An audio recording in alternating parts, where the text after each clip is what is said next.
do programa Opção para a Vida, para mim, é sempre com o maior prazer e alegria, porque trago nos meus dias, na minha memória, né, todo aquele aprendizado, todos aqueles momentos que eu passei ali, participando, né, de várias formas do programa Opção para a Vida Momento Infantil, né. Minha tia, na época, Kiara, ela era responsável por esse programa, e aí ela sempre tentava, né, nos encaixar, fazer com que pudéssemos nos participar, eu, minha irmã, né?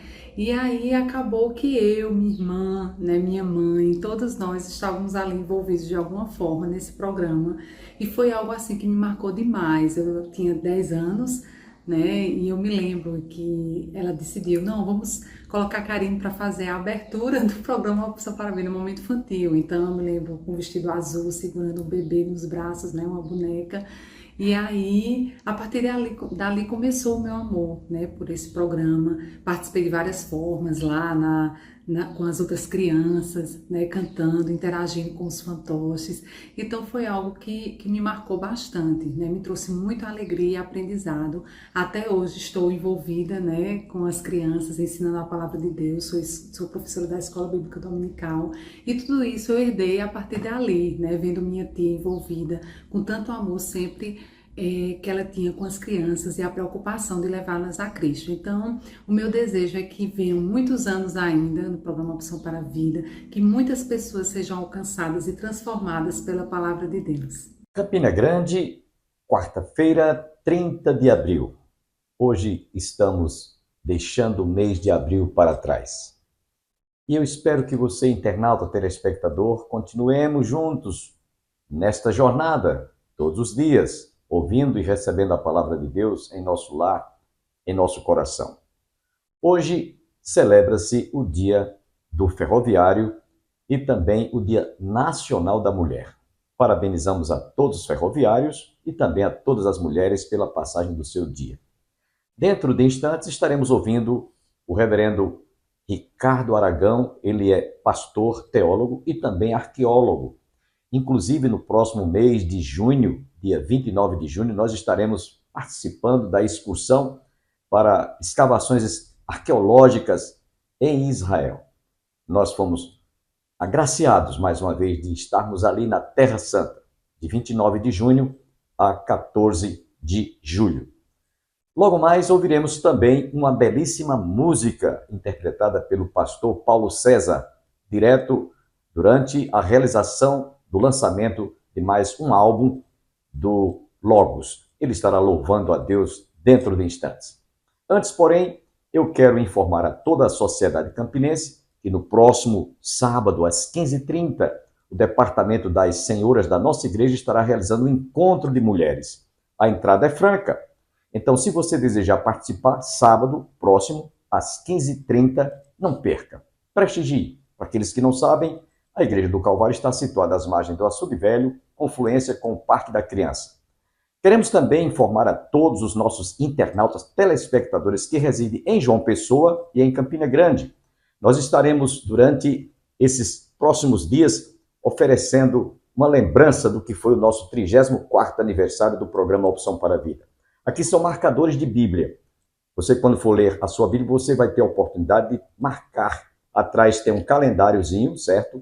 E você vai ajudar a divulgar o nosso programa na TV Master, TV a cabo, canal 20, e também através do YouTube. Inscreva-se.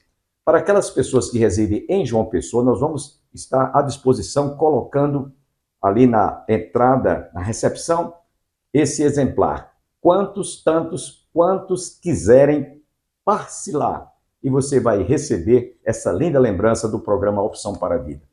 Quem reside em Campina Grande, você poderá procurar-nos na Igreja Evangélica Congregacional do Calvário, situada às margens do Açude Velho. Então vá lá, participe de um dos nossos cultos e você receberá e levará essa linda lembrança.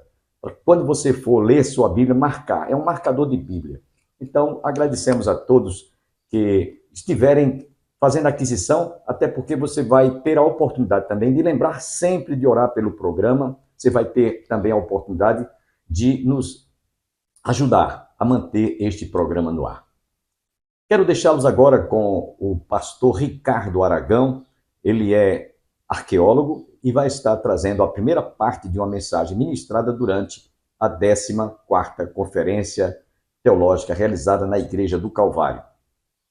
Que você possa ser profundamente edificado através de todo o estudo e explanação da Palavra de Deus.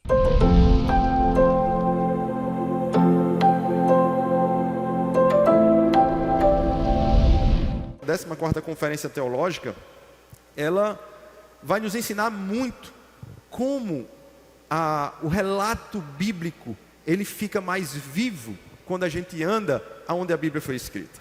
Atrás de mim nós temos uma imagem da sinagoga de Cafarnaum. Essa é a sinagoga de Cafarnaum. Essa aqui, ó. Vocês estão vendo bem. Aqui em cima vocês vão ver, aqui essa parte superior, uma parte mais clara. Isso é uma pedra calcária, uma pedra mais branca. Aqui embaixo nós temos uma pedra mais escura. Não sei se está dando para ver bem aí. Essa pedra é uma pedra chamada de pedra basáltica, pedra vulcânica. Essa sinagoga de Cafarnaum, ela experimentou as pisadas dos pés de Jesus. Jesus esteve nesse lugar.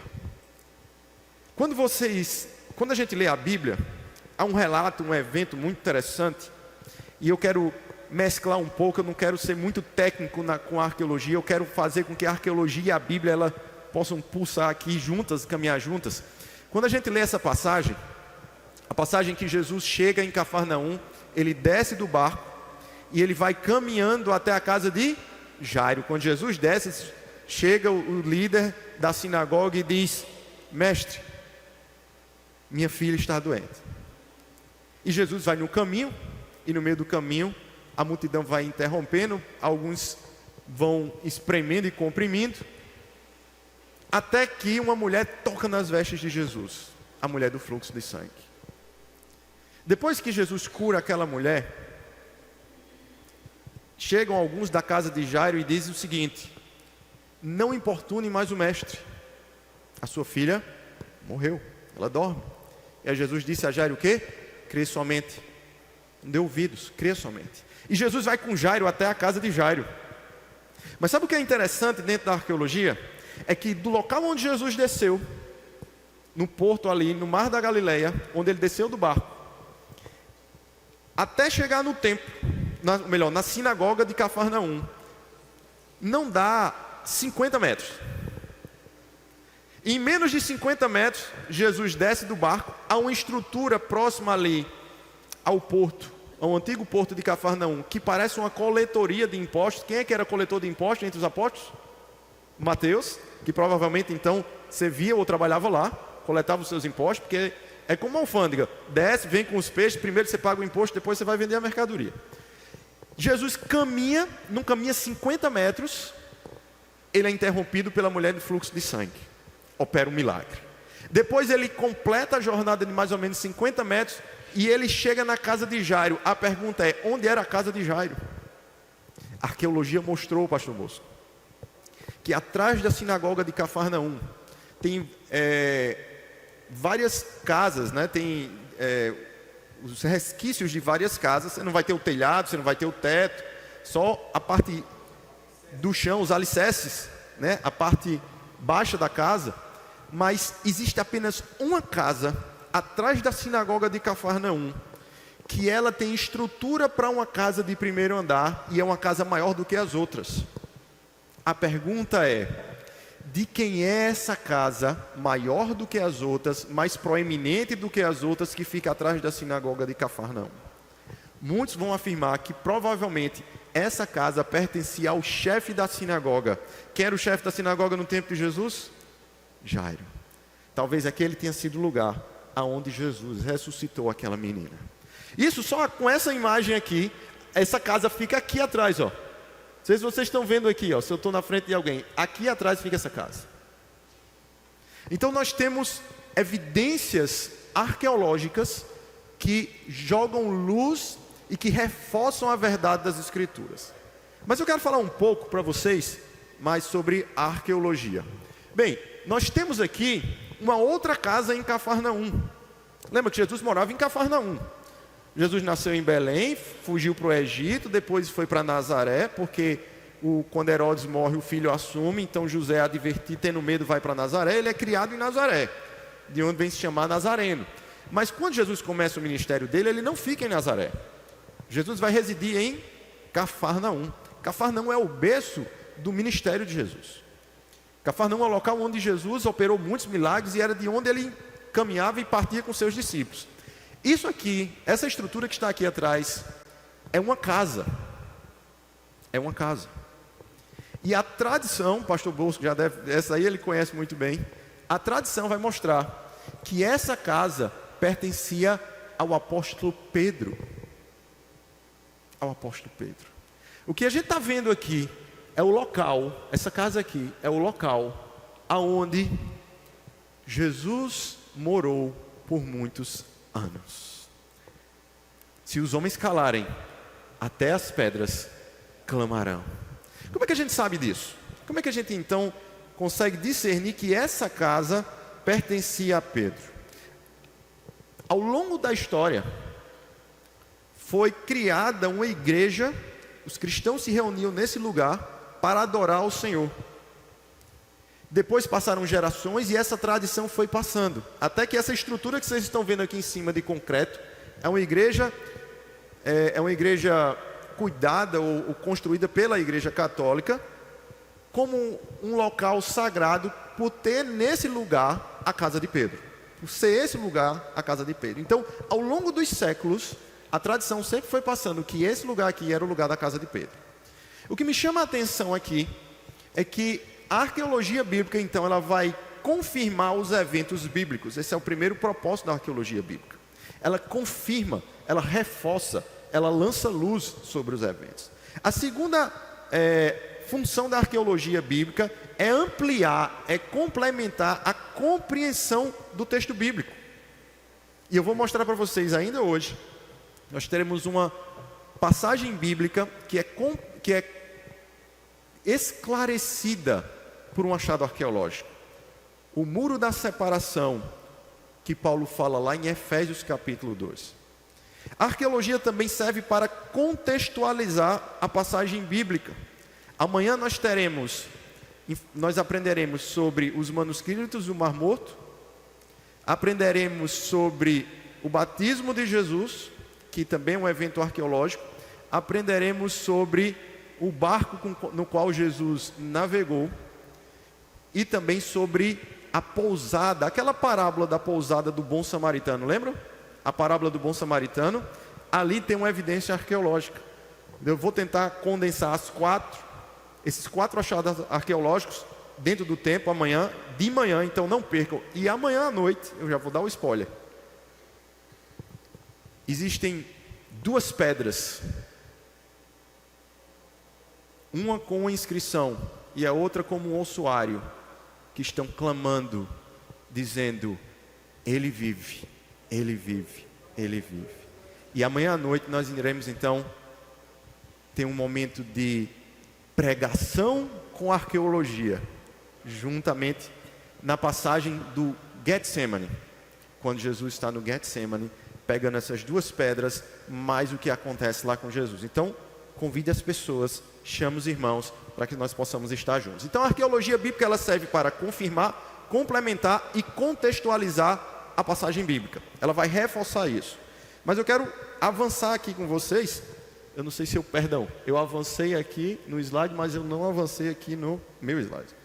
Eu fiz um pequeno vídeo desse local para que vocês possam, não sei se pode dar o play aí se está pegando. Se não estiver pegando aí, amanhã eu posso passar novamente. Essa aqui é uma imagem mais próxima da casa de Pedro. A arqueologia bíblica, quando você vai escavar, você não vai encontrar a estrutura, o telhado, tá? Até porque o telhado era com barro e palha, né? Barro e palha não aguenta muito tempo não, agora pedra clama por toda a eternidade. Por isso que o judeu ele não coloca na sepultura flores. Nós levamos flores para os mortos, os judeus colocam pedras, porque as pedras não passam. Por isso que os altares no Antigo Testamento eram feitos de pedra, porque não passa, dura para sempre. Esse detalhe aqui que vocês estão vendo aqui, é como a gente começa a identificar que aqui tem uma estrutura de uma casa. Então, esse detalhe aqui mostra que nós temos aqui uma estrutura de uma casa e que essa casa, segundo a tradição, é uma casa que foi a casa do apóstolo Pedro. Agora, a arqueologia, ela estuda até qual limite? A arqueologia bíblica, na verdade. A arqueologia bíblica ela é muito nova. Ela começou tem mais ou menos 200 anos a ser estudada. Começou a se usar as técnicas da arqueologia para estudar os relatos da Bíblia há mais ou menos 200 anos. E quais são então os lugares em que a arqueologia bíblica tem se dedicado para o estudo? Israel, o principal deles, sem dúvida. O Egito. A Mesopotâmia, onde está a Babilônia, que hoje é o Iraque. A Pérsia, onde está o Irã.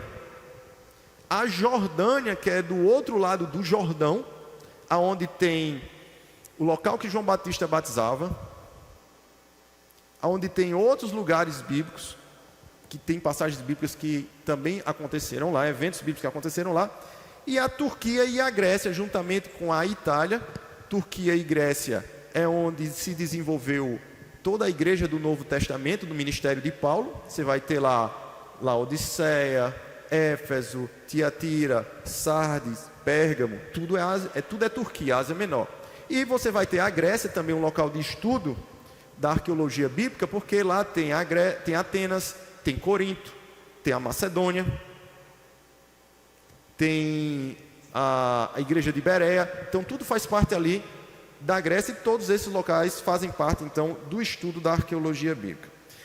Qual é o papel então do arqueólogo? Eu vou andar mais rápido com essa parte técnica, porque eu quero chegar no coração do que nós temos hoje como mensagem. Qual é o papel do arqueólogo então? O papel do arqueólogo é trabalhar de forma técnica e científica. Como é que ele faz? Ele usa a ciência da arqueologia, com suas regras, com sua metodologia científica, para analisar os eventos. Porque não adianta chegar e dizer, essa pedra aqui, Jesus pegou essa pedra, foi com esse dedo aqui que Jesus escreveu no chão, ou esse pedaço de madeira é da cruz de Jesus. Isso não é arqueologia. A arqueologia, ela usa a ciência, ela faz uma análise, faz um estudo, tem uma metodologia para isso. A arqueologia também, ou o papel do arqueólogo também, é compreender a visão da vida das pessoas, é a compreensão da vida. Ele vai estudar os relatos textuais que circundaram aquele local, aquele evento. Sabe um local interessante? Uma coisa interessante? É quando a gente estuda sobre Jericó. Jericó é a cidade mais antiga do mundo. E foi destruída várias vezes. E aí quando você observa que Jericó foi destruída várias vezes no relato bíblico, você vai o quê? Você vai compreender a visão da história acerca daquela cidade. E aí você lê o relato de Josué, e o texto diz que quando Josué terminou de dar as 7 voltas, tocando a trombeta, que os muros caíram, aquela cidade depois foi incendiada. Quando você vai com a arqueologia bíblica estudar aquele lugar, e já foi estudado, você vai identificar que existem resquícios de pedras queimadas, ou de incêndio, no muro que foi destruído. E o que é mais interessante, o muro não caiu para fora. O muro caiu, ou melhor, o muro não caiu para dentro, o muro caiu para fora, como a Bíblia diz. Então, a arqueologia ela vai trabalhar em cima da compreensão da história e vai tentar entender aquilo que está sendo escrito, dito, com o que é identificado lá nos achados arqueológicos. A arqueologia também tem seu limite. A arqueologia não responde às questões bíblicas. Ela lança luz sobre as questões bíblicas, mas ela não é a última palavra. A última palavra em termos de Bíblia é a própria Bíblia. E a arqueologia, também o papel do arqueólogo, é interpretar as evidências. Você tem lá evidências e você faz a interpretação daquelas evidências, porque o texto não está lá dizendo, isso aqui está datado, foi dia tal que aconteceu. Não, você vai ter que estudar e interpretar aquelas evidências.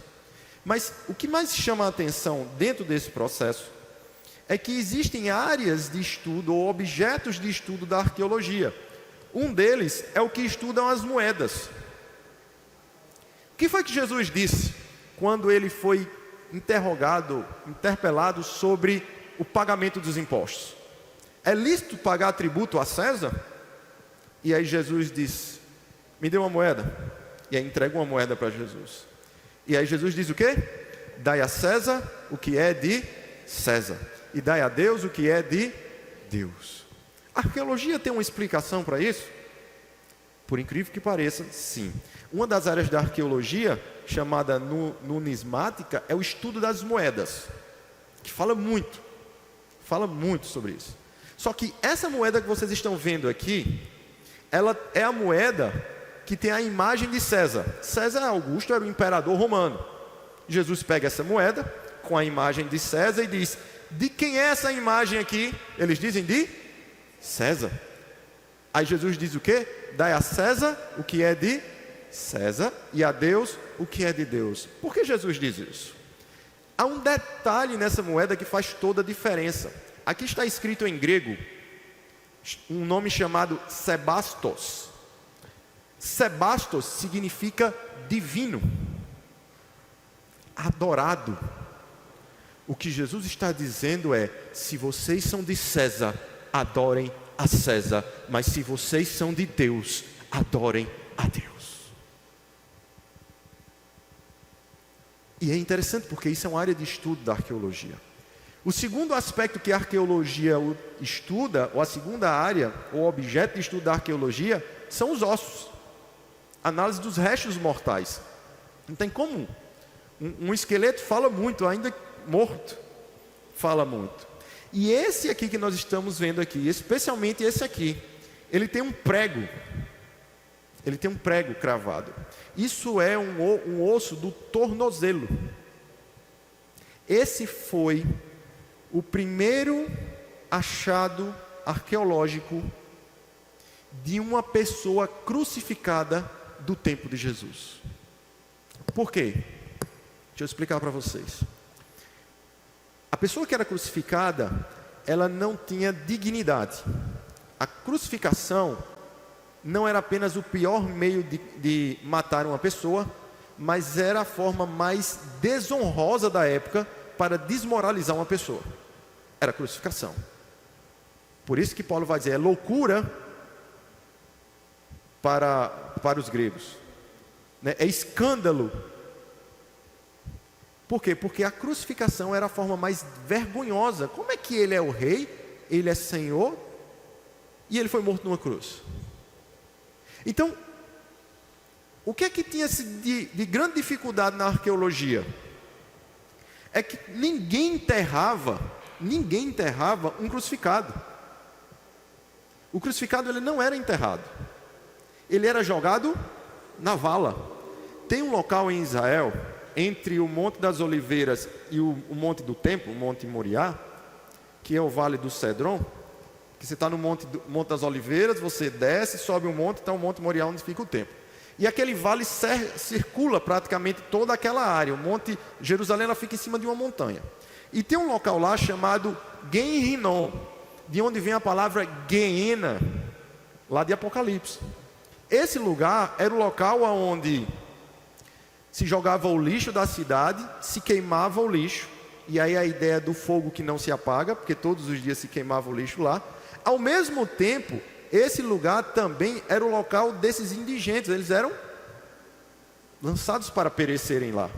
É próximo a esse lugar da Geena, ou do Gen Rinom, que Judas se mata, se suicida. É próximo a esse lugar, que recebe o nome de Al-Seudama, né? Campo de sangue. E também é nesse lugar, ou próximo a esse lugar, onde Judas se suicidou e tinha a Geena, que lá no passado, o rei Manassés sacrificava as crianças. É um lugar de maldição, na tradição judaica. Mas qual é a questão aqui com esse osso? É que não existia nenhuma evidência, fora o texto bíblico, de como era a crucificação. E esse é esqueleto que foi achado num ossuário, por incrível que pareça. Inclusive levantou-se a especulação, meu Deus, será que é de Jesus? Porque Jesus é o único relato que existe na história de que uma pessoa crucificada foi sepultada. É o único, é Jesus. E achou o ossuário, não é de Jesus, a gente sabe, ele ressuscitou. Mas achou-se esse ossuário, e esse ossuário trazia então esse calcanhar com um prego atravessado de um processo de crucificação. E isso confirmou ainda mais o que a arqueologia tem ou o que a Bíblia tem nos ensinado. Isso é fantástico, porque isso fortalece ainda mais a nossa compreensão do texto bíblico, das Escrituras. E aí eu vou dizer para vocês como é que ele é preso. Existiam formas diferentes, tá? Poderia ser pelos pés na frente, mas esse especificamente, o calcanhar estava de um lado do madeiro, o outro do outro, e ele atravessava aqui, ó. Ele pegava lateralmente no pé para fixar no madeiro, aqui os dois pés paralelos, e o prego atravessava de um lado e do outro. É assim como está nesse prego. As outras áreas de análise, ou os outros materiais de estudo da arqueologia, é a análise do solo. Isso que vocês estão vendo aqui, parece uma montanha, né? Parece uma montanha, mas isso não é uma montanha. O nome disso é Tel. Tel é uma cidade que fora soterrada com o tempo. Isso aqui é uma antiga cidade. Isso aqui hoje é um sítio arqueológico. Lá em Laquis, onde eu escavei, é exatamente desse jeito aqui. Você olha e faz, que montanha, mas é muito uniforme a montanha. Não é. É uma cidade com o processo do tempo, ela foi sendo soterrada. A arqueologia estuda o solo e as camadas do solo para poder entender o tempo em que aqueles eventos aconteceram. E a arqueologia também estuda a cerâmica. É pena que no melhor desse estudo e dessa explanação arqueológica, ministrada pelo pastor Ricardo Aragão, ele foi inclusive o orador oficial da nossa 14ª Conferência Teológica em nossa igreja. Amanhã você está convidado a continuar conosco para ouvi-lo, dando a explanação tão enriquecedora, tão edificante sobre descobertas arqueológicas. Amanhã, portanto, não perca. Vamos encerrar o nosso programa com o cantor e pastor Paulo César. Ele esteve lançando o seu álbum durante o Encontro para a Consciência Cristã e você vai se deleitar agora com esta música e até amanhã, se Deus quiser.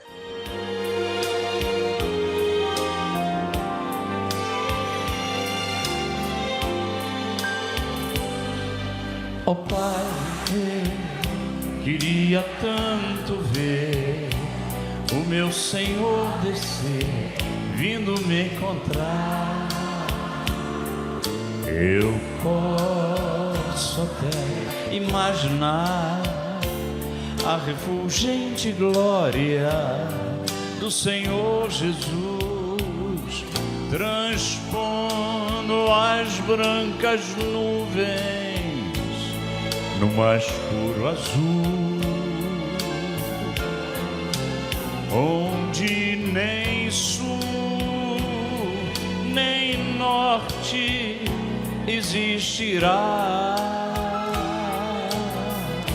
e em meio a lágrimas, sorrisos de alegria e de prazer.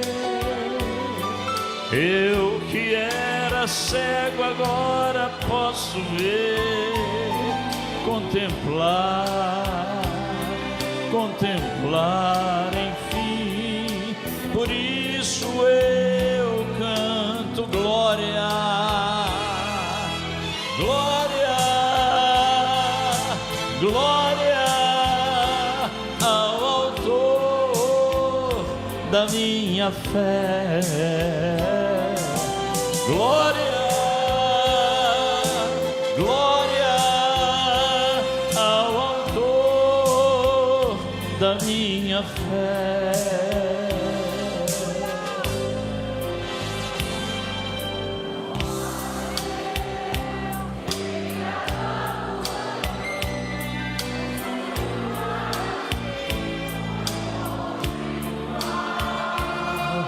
Rever amigos que um dia em Cristo foram feitos meus irmãos, e agora sim podemos dar as mãos,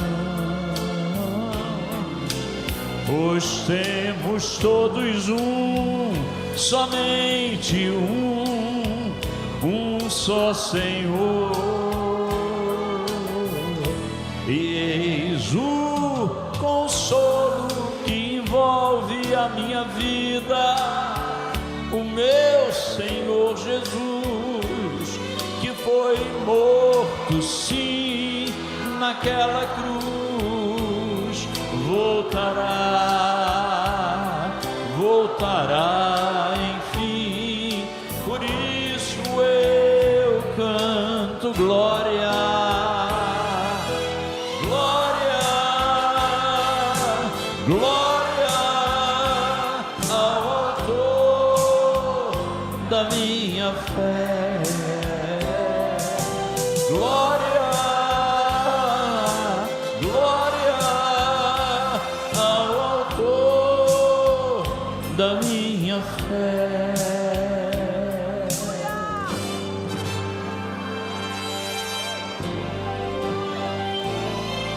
Glória ao Senhor, glória ao Senhor, glória ao Senhor, o autor da minha fé. Glória ao Senhor, glória ao Senhor, o autor da minha fé. Glória